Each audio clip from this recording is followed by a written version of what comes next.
আসসালামু আলাইকুম, কেমন আছেন সবাই?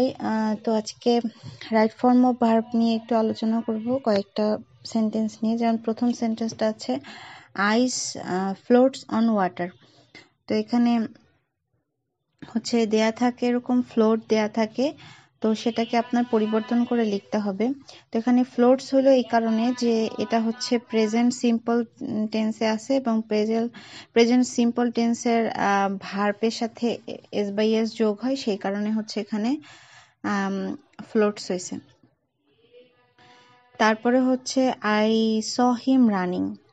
হ্যাঁ, তো এই যে এখানে হচ্ছে আই স হিম রানিং, এখানে রান দেয়া থাকবে।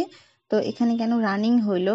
কারণ সি ভার্ব যেটা, হ্যাঁ, সি ভার্বের পর যদি অবজেক্ট বসে সেখানে মানে অবজেক্ট বসলে এরপর হচ্ছে ভার্বের সাথে আইএনজি হয়।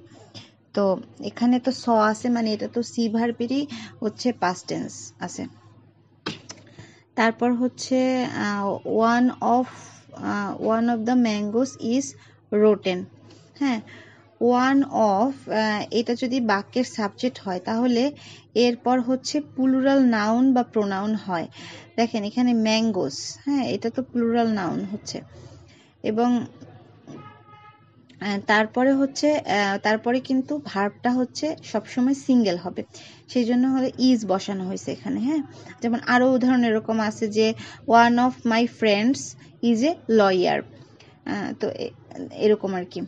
তারপরে হচ্ছে you had better go to the class. তো ইউ হ্যাড বেটার যখন হবে, হ্যাড বেটারের পরে সবসময় হচ্ছে ভার্বের বেস ফর্ম বসে। হ্যাঁ, তো ইউ হ্যাড বেটার এটার মানে কি? মানে ইউ শুড ডু সামথিং, মানে তোমাকে হচ্ছে এই কাজটা করতে হবে। হ্যাঁ, এরকম বোঝায়, ওয়ার্নিং বোঝায়, থ্রেট বা অ্যাডভাইস বোঝায় যখন আপনার হচ্ছে হ্যাড বেটার বসে তখন। তো আশা করছি সবার ভালো লেগেছে। সবাই ভালো থাকবেন, আল্লাহ হাফিজ।